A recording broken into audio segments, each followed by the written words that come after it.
Today's hentai review is brought to you by respecting your female characters. Oh, never mind. Maybe next time. Japanese animated pornography, otherwise known as hentai, is an unrestricted canvas of sexual creativity where anything and everything is possible. Like, come on, who's to really gauge the sexual interest that an electric octopus has for a collective of stranded females of varying stereotypes and age? And screw you if you don't think that a body-morphing ghost lolly rape victim can learn to love again. In theory, hentai should be a testament of diversity and creativity within a subset of animation where basically anything goes, but as someone who has dissected and critiqued his fair share of hentai media, I've noticed most kind of blend together into an average blob of sameness and tired tropes. Like, I get that it's about putting the thing into the other thing and that's why people watch it, but how can you even get said thing up without that juicy, thick plot?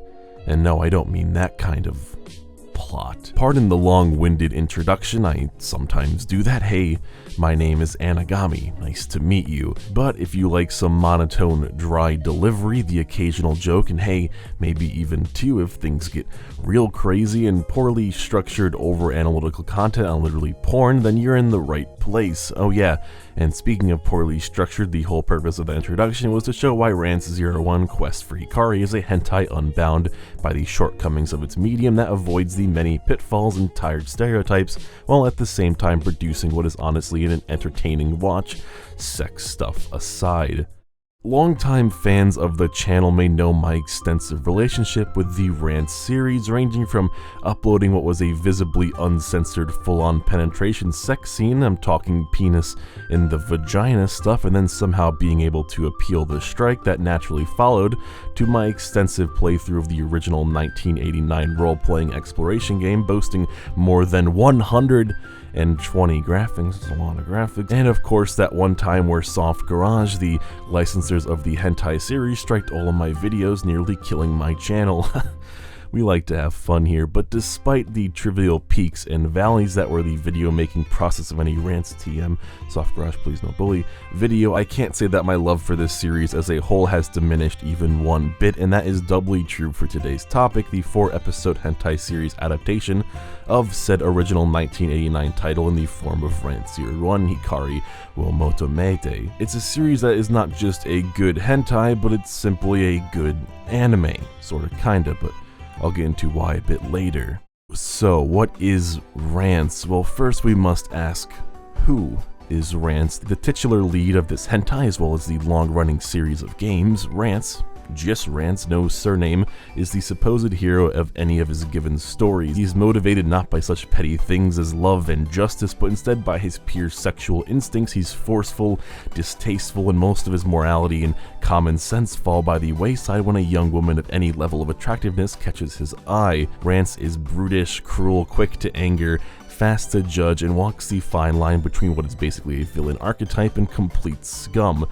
But with all that said, Rance is honestly a fun character because yes, he's very much an asshole, and any of his many faults would be downright disgusting in isolation. However, within the fantasy universe the series takes place in, and of course, thanks to what is some genuinely creative and at times hilarious animation and art style, Rance comes off as a character so absurd and so unlikable that he becomes, well, likable. Rance 01 Quest for Hikari setup is rather simple, where Rance, alongside his loyal slave Syl, who is often used for, let's just say, some devious acts, are tasked with saving Hikari, the daughter of a royal family, and of course, in return, plenty of compensation. But when they arrive at the capital, the pair realize that not everything is as it seems, and must not only face far more than they could have ever imagined in attempting to rescue this damsel in distress, crossing paths with similar abductions, ravenous succubi, bandit leaders, and the dark underlying secrets that the supposedly safe city hides. Rance is an enjoyable experience not just because of its story, but the fact that it has a story. It treats the viewer with a level of mutual respect, and while it's more than happy to show you a variety of girls being, well, explored in a variety of different ways by our hero, it's just as if not more so interested in making all of the in-between setup, exposition, and clever scenes equally as stimulating. And as someone who watches and reviews hentai for the sport and with a notebook in hand, ready to formulate a long-winded, over-analytical critique on the going-ons, I am happy to say that Rance, among a select few others, are hentai that truly intrigued me on a deeper level. For better or for worse, this definitely feels like an adaptation of a video game, and yeah, that's because it is. On the positive side, you don't have to worry about having to find a stupid pair of thief shoes in a random closet in the thief's hideout that sometimes doesn't fucking spawn for whatever reason to be able to walk up the thief stairs, nor will you have to worry about your entire navigation interface becoming blood red, making it seemingly impossible to know where anything is. But on the negative side of things, in certain scenes you can almost picture a text box underneath any of the given NPC characters in their short appearance, which equate to nothing more than cameos because yeah, they don't serve the story. Instead, within the game itself are only simple services like lodging and items, which would only awkwardly apply to an anime, nonetheless a hentai. There are a handful of moments like, oh yeah, this must have been a cutscene, or oh, this must have been a dungeon. While it never truly takes you out what is altogether a rather engaging world consisting of a hodgepodge of several different cultures, it's those very well gamey moments that linger in the back of your head that can begin to add up if you're aware of Rance's video game origins. Conversely though, as someone who has played the original game, it's nice to see certain standout scenes and gameplay moments in, you know, actual animation. 120 graphics? Somebody say 120 graphics?